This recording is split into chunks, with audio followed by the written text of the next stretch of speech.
অবশেষে Iran Israel সংঘাতে জড়ালো যুক্তরাষ্ট্র। ইরানের 3টি পারমাণবিক স্থাপনায় হামলা চালিয়েছে তারা। এ হামলায় বেশ খুশি দখলদার ইসরায়েলের যুদ্ধবাজ প্রধানমন্ত্রী বেনিয়ামিন নেতানিয়াহু। মার্কিন প্রেসিডেন্ট ডোনাল্ড ট্রাম্পের প্রশংসা করেছেন তিনি। পাশাপাশি বলেন, যুক্তরাষ্ট্রের এই হামলা ইতিহাসকে পরিবর্তন করে দিবে।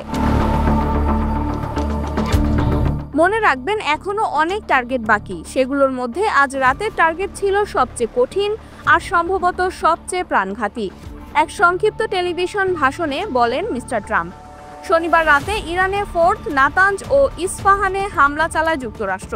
হামলার কিছু সময় বাদেই একটা ভিডিও বার্তা দেন নেতানিয়াহু। ওই বার্তায় মার্কিন হামলাকে টার্নিং পয়েন্ট হিসেবে আখ্যা দেন তিনি। নেতানিয়াহু বলেন, এই হামলা মধ্যপ্রাচ্যে এবং তার বাইরের সমৃদ্ধি ও শান্তির ভবিষ্যতের দিকে নিয়ে যেতে সাহায্য করতে পারে।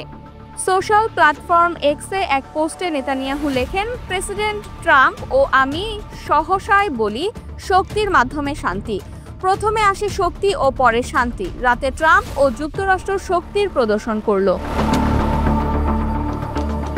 এর আগে এক আনুষ্ঠানিক বিবৃতিতে যুক্তরাষ্ট্র জানিয়েছে, শনিবার গভীর রাতে ইরানের 3টি পারমাণবিক স্থাপনায় বিমান হামলা চালানো হয়। এর মধ্যে ফর্দো পারমাণবিক স্থাপনায় B-2 বোমা নিক্ষেপ করা হয়েছে। আর সাবমেরিন থেকে নাতাঞ্জ ও ইস্পাহানকে লক্ষ্য করে কয়েক ডজন টোমাহক ক্ষেপণাস্ত্র ছোড়া হয়। হামলার পর ট্রাম্প তার বক্তব্যে যুক্তি দিয়ে বলেন, ইরান হলো মধ্যপ্রাচ্যের সন্ত্রাসী প্রবণ চক্রের কেন্দ্র, যারা আমেরিকার মৃত্যু চায় বলে চিৎকার করে বেড়ায়। এখন ইরান পাল্টা জবাবে ওই অঞ্চলের মার্কিন সামরিক স্থাপনাকে টার্গেট করতে পারে। ইরান আগেই সতর্ক করেছিল, যে কোনো মার্কিন হামলা আঞ্চলিক যুদ্ধের ঝুঁকি বাড়াবে এবং ইরান এর উচিত জবাব দেবে। Mehjabin Khanam, Revolution 24 international desk.